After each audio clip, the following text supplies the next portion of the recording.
never again. I will never again. Like battle someone who's like from a different era as far as like performance, because I honestly think that no disrespect at all. no disrespect, but I think that people are looking for something else now. So when you say and I'm gonna be, like I said, I'm gonna be very honest about myself. That night that wasn't my best performance. You understand what I mean? Like, to me, I mean, I don't think any of my performances are did that you like great. the 10? Well, yeah, I think that was good. I was feeling it, but I'm old. No, I'm joking.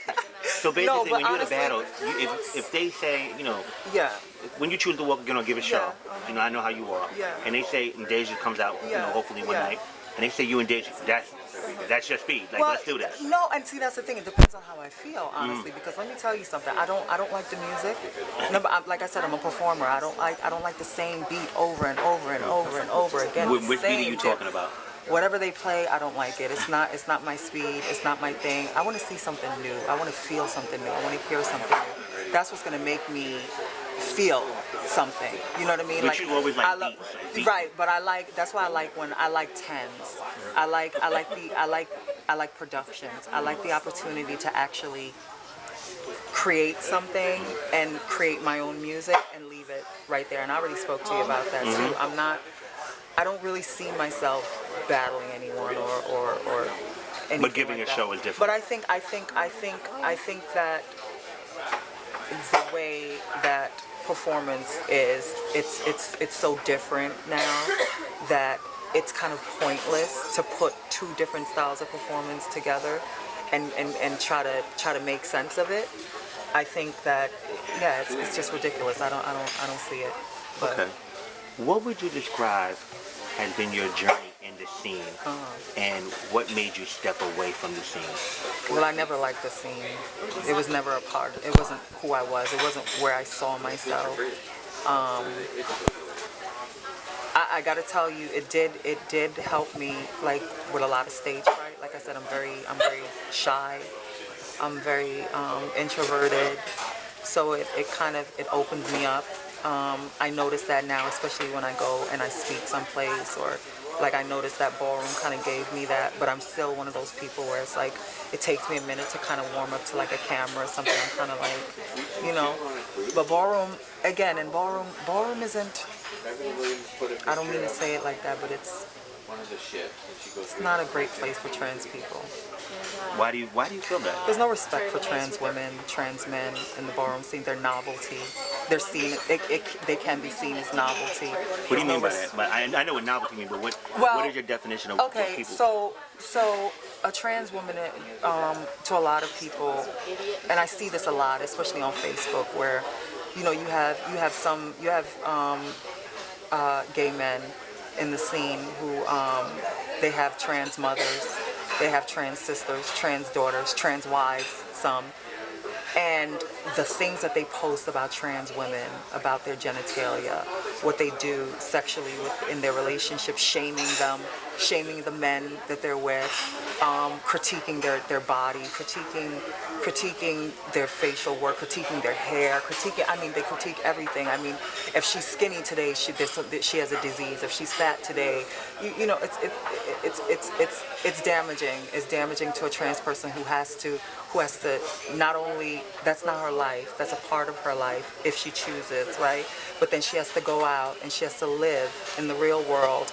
And not only is she dealing with things that society says that she is, not only does she have to be denied certain things, but now in her own community, she's a novelty. She's not respected. She's shamed. Even with the work that she does, if she's a sex worker, they shame her in that. It's just really, it's toxic for a trans woman. And the things that come along with that, the things that she has to do in order to cope. You know what I mean? I mean, Like what? Well, some people, I really don't want to really say, but there are things that people do to cope. You know what I mean? Because it's just too hard, you know? And then she has to come out and she has to fake a smile. And a lot of times she has to be on 24/7. You know what I mean? And it takes a lot to be on 24/7. Or ready. And ready, you know what I mean? And let's say she wants to, she just wants to come to the ball. She just wants to put on a pair of sneakers, and she can't do that because she has to be in a heel. Or she has to be this, or she has to have 5 bundles in her hair. And she has to be painted for this, and she has to be that. And it's like, then they're put against each other, right? One person might have this ideal, so now she has to fit this girl, you know. And that's not who she is, you know. She's probably not that girl. There's one girl that I saw, I don't know her name, and I was very upset. You know how I was when you showed it to me. And she was just being herself, you know. You could tell that she's from the hood. You know, she talks like she's from the hood. And I was like, wow, I like that. You know, she wasn't putting on, and a lot of people were commenting, oh, that's not ladylike. She's not a woman. Oh, you're talking about Anaya. Yeah, and they're you like, liked her, yeah. Yeah, and I was like, they're like, oh, she's not a woman. She's that's not ladylike. Like, who are you to define her womanhood, or to assign her womanhood based on whatever your idea of a woman is? And I think that's toxic. And I think it's also toxic when you have those, and then you're calling them Femme Queens, or I don't like it. I don't like it at all. Do you think maybe because of is lack of education of trans? Because, you know, Femme Queen, as you and I both know, honestly, Femme Queen, as you and I both, is ballroom terminology. Well, yes and no. I think yes and no. I think the information is there, but I think a lot of people choose to turn it off. I know that there are trans women out there, Anya, Stacey Neal, Chastity, Temperance. There are a lot of trans women, Genovia, who are Brittany, who show you something else, you know, and a lot of other trans women, Brenda Revlon, Brenda Cooper, you know, who show you something else, and you choose to ignore it, you know, and so that to me is not ignorance, that's stupidity. So when what do you feel when they say the face of transgender, is there one face to transgender? No, there's not one face. There's many faces. The trans women we all have different experiences, though some of them are the same. We're all different. A lot of us don't identify the same. I myself, identify as a woman, a trans woman. I also identify as a gender-affirmed woman.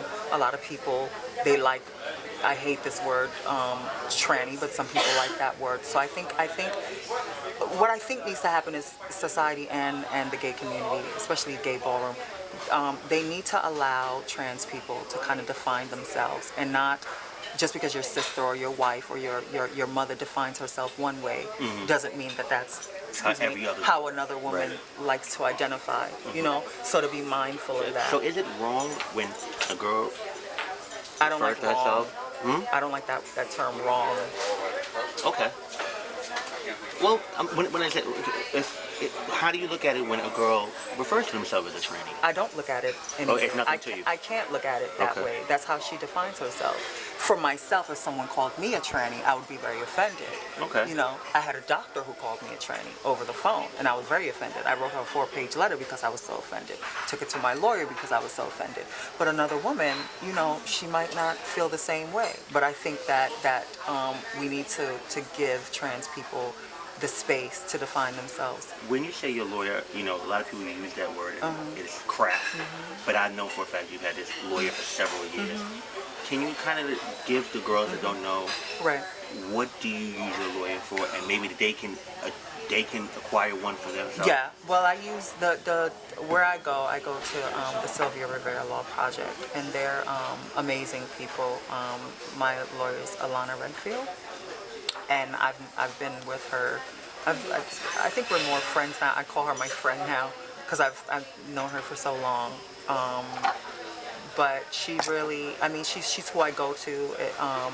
Like, you know, especially if there's something that I don't know, and I don't know everything, you know.